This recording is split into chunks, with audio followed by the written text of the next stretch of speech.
Assalamualaikum warahmatullahi wabarakatuh. We are from group 7 and we want to explain about stepping the 5 stairs A. And before that, we want to introduce for ourselves. For the first is me, and my name is Janatul Naima, and the other side. My name is Syarul Susuranto. My name is Muhammad Syafiq. My name is Muhammad Ratsyah Badillah. My name is Haikal Akbar. And today, we are going to discuss the importance of sentence construction in English learning and how stepping the 5 stairs A can help us improve this skill. Sentence construction is one of the most important aspects of learning English because it helps us organize words into meaningful and grammatically correct sentence. Good sentence construction allows us to communicate our ideas clearly and effectively. One technique that can help learners master sentence construction is stepping the 5 stairs A. This method provides students step-by-step in building English sentence correctly through 5 simple stairs. By understanding these 5 stairs, learners can improve their grammar, writing, speaking, and overall communication skills. Now, let's take a closer look at its stairs and see how it works in construction English sentences. Alright, so in this section, we are going to dive deep into our very first technique called stepping the 5 stairs A. And now, you might be wondering, what exactly is stepping the 5 stairs A? Well, to put it simply, stepping the 5 stairs A is an interactive teaching technique designed to help language learners understand grammar easily and in a fun way. Across all sentence variations, the fundamental 5 stairs serve as the structural framework for building full verb sentences. So, in 5 stairs, for the stair 1 is noun phrase or NP1 subject. Next, in stair 2 is verb or auxiliary plus verb. Next, in stair 3, noun phrase or NP2 object.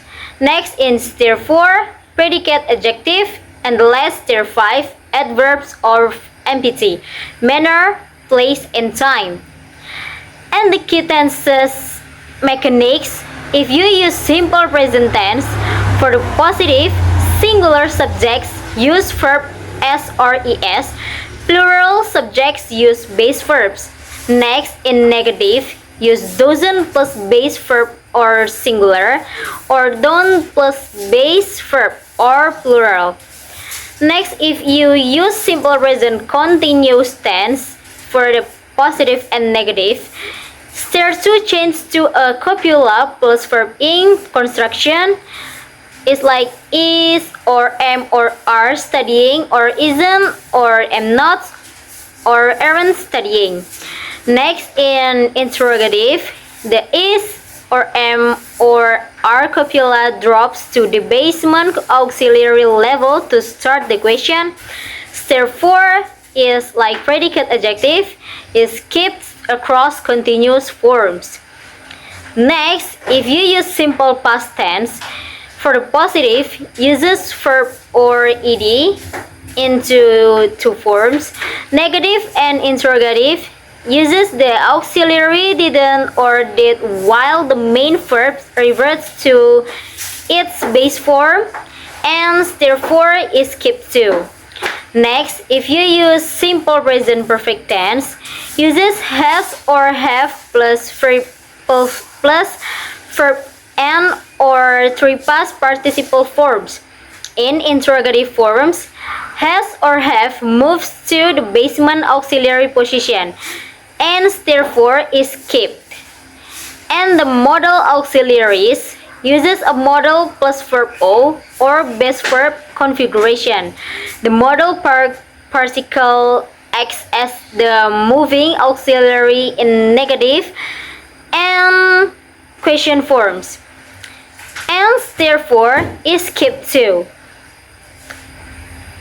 So, think of this technique as a two-floor house with a set of stairs inside of it. The main focus here is on the step-by-step process. Each stair acts as a guide to help language learners move seamlessly through sentence structures, enabling them to produce English sentences that are completely grammatically correct. Specifically, we use stepping the 5 stairs A to construct full verb sentences with perfect grammar. To show you how this method works in action, let's take a look at our base sentence and see how it transforms through the stairs. So there are 6 transformations to the sentence. And the sentences is the students submit their assignments on the online portal every Friday. And this is 6 transformations. And for the first transformation is positive. The students submit their assignments on the online portal every Friday. And negative transformation is the students do not submit their assignments on the online portal every Friday. Next, in yes or no questions is do the students submit their assignments on the online portal every Friday? Next, for the WH question is where do the students submit their assignments every Friday? This is we use where for the WH question. Next, for the who question, who submits their assignments on the online portal every Friday? And the last is for what question is what do the students submit on the online portal every Friday? That's all for the 6 transformations. Next, we do explain the material by our friends. Alright, next in this session, we are going to explore stepping the 5 stair B. Where stair A focus on action verb. Stair B is beautifully designed to help us construct nominal sentence easily and with fun.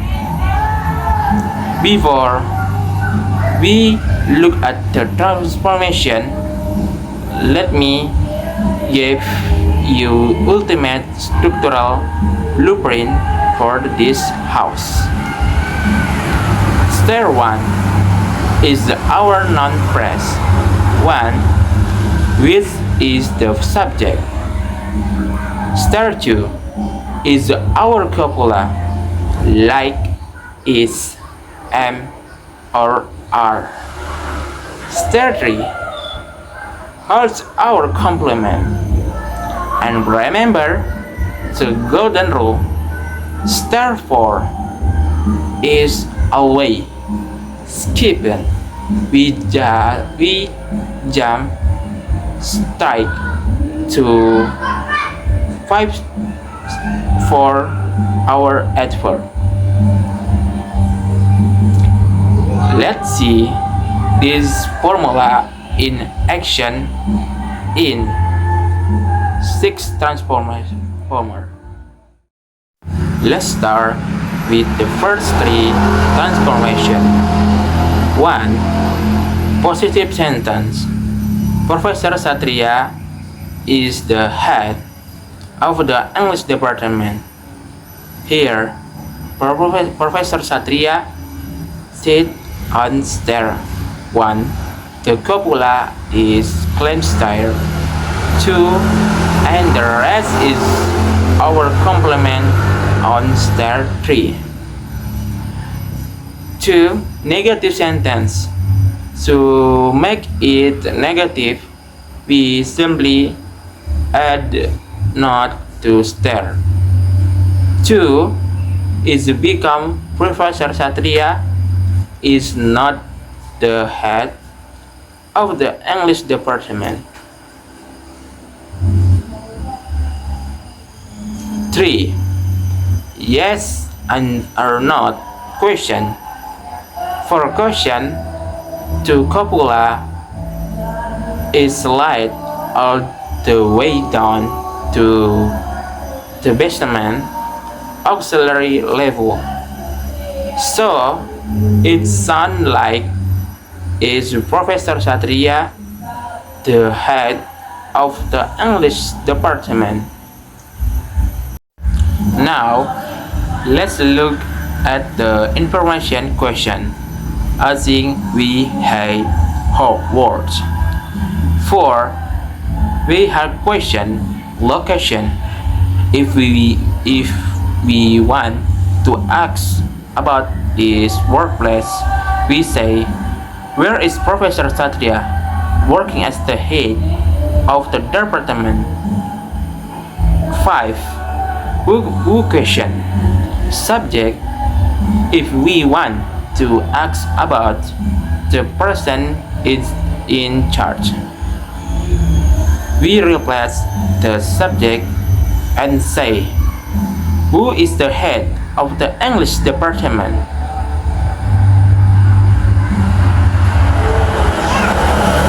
6. What's the question role?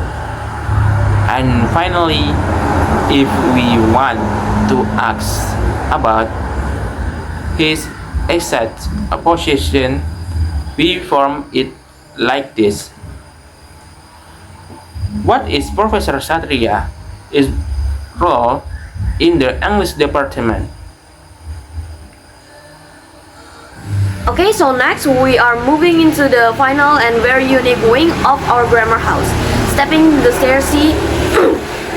Now stair C is specifically built to handle what we call existential sentence. In simple terms, these are sentences we use when we want to declare that something exists or is located somewhere, typically starting with the phrases there is or there are. Before we bring out our main example, let's look closely at the blueprint of this house, because it has two very surprising rules that make it different from stairs A and B. First, notice the bottom of our slide. The word there sits right on the basement line as our starting point. Second, look at the stairs themselves. Stairs 1 is completely skipped. We do not place a noun phrase 1 here. Stairs 2 houses our copula or auxiliary, which change depending on our tense, like is or are. Stair 3 is where we place noun phrase 2. This is the actual noun or object we are talking. Stair 4 is also skipped. And finally, we step into stair 5 for our adverbs or manners, place, and time to show where this object exists.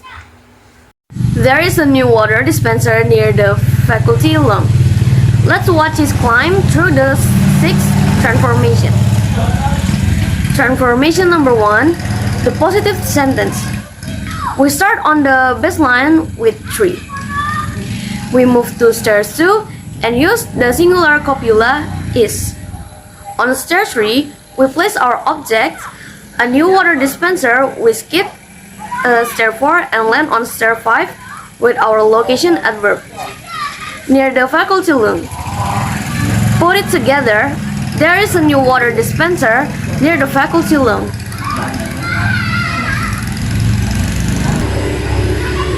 Next transformation number 2, the negative sentences. To state that the item doesn't exist, we simply introduce the word not right into stairs 2 alongside our copula. The sentences perfectly reads, "There is not a new water dispenser near the faculty room." Next, information 3. What if a student want to ask if they can refill their water bottle? That brings us to transformation number 3. The yes or no question. In this rule, our copula is moves from stairs 2 and drops down into the basement auxiliary track right before the word there. The structure turns into a question instantly. Is there a new water dispenser near the faculty room? It's systematic and incredibly easy. Now let's tackle the information question using our WH word. Transformation number 4. The WH question, if we want to know the location of this new facility, we use the question word where. The word where takes the front line in the basement, followed by our dropped copula. Stairs 5 is dropped because that's the information we are looking for. It sounds like this. Where is the new water dispenser?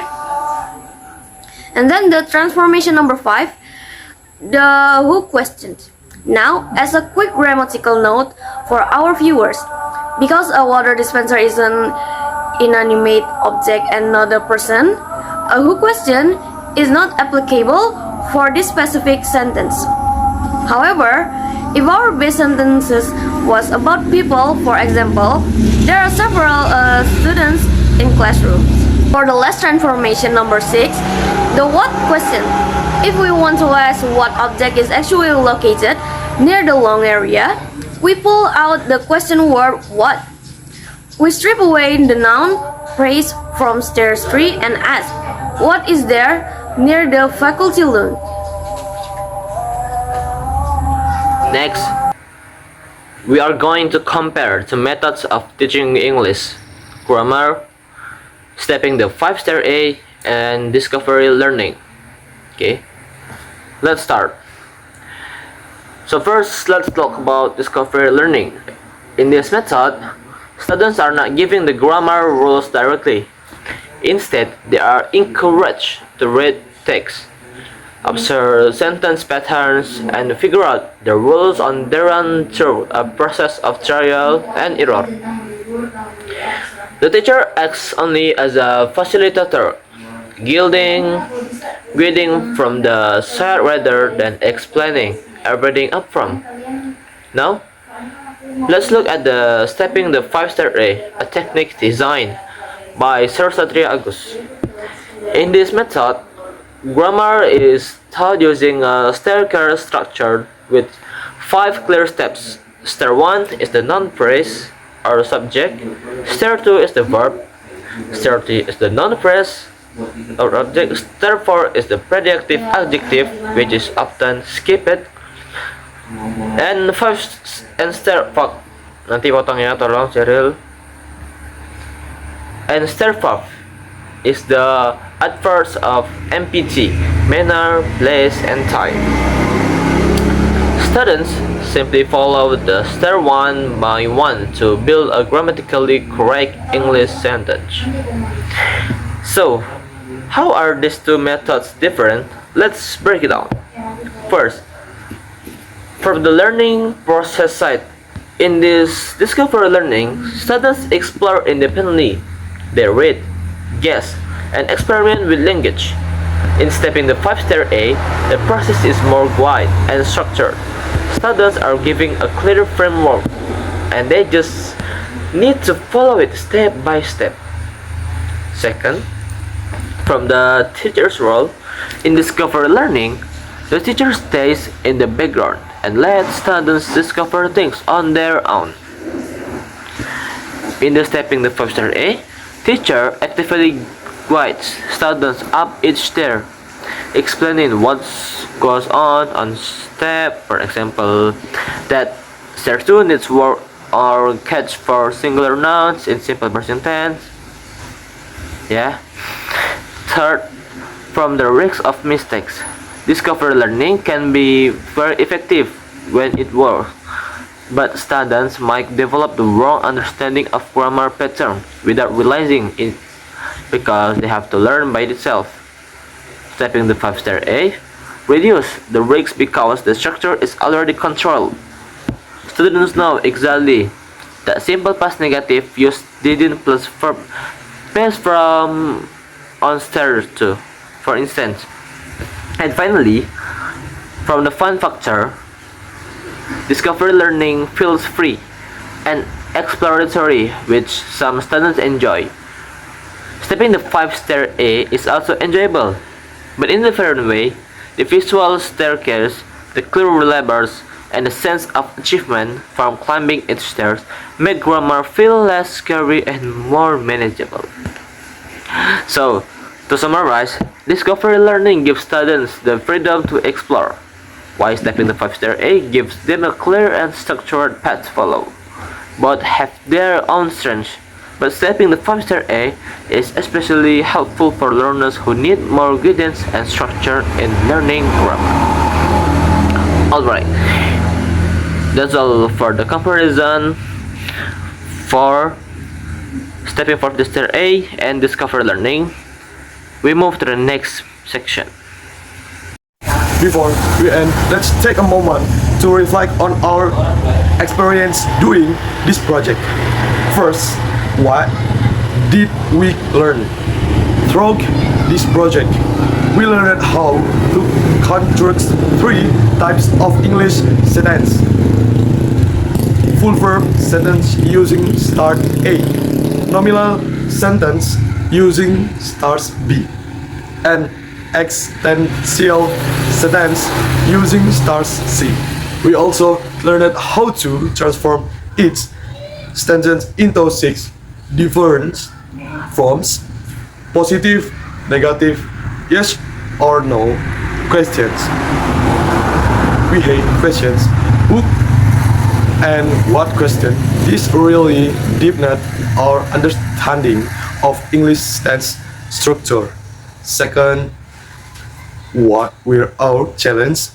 Honestly, one of the biggest challenges was making sure every transformation was grammatical accurate, especially the who questions, and knowing when a question's type was applicable, like the who questions. In star C stands the subject was a things, not a person. Comparing stepping the 5 stars with discovery learning also required us to think critically about both methods. What are the benefits of stepping the 5 stars? This technique makes grammar learning much more structured and less intimidating. The staircase framework helps students know exactly where each sentence element belongs, which reduces confusion and builds confidence, especially for beginners learners. And finally, our suggestion for future application, we believe stepping the 5 stars can be used not only classroom but also in self-study. Teacher would create visual staircase worksheet for different texts, and students could practice transforming stance on their own using the same framework. That our reflection and conclusion for today. Thank you so much for watching. We hope this video was helpful. Thank you. We hope you guys happy with our explain the stepping the 5 stairs A, and we'll sing Wassalamualaikum warahmatullahi wabarakatuh.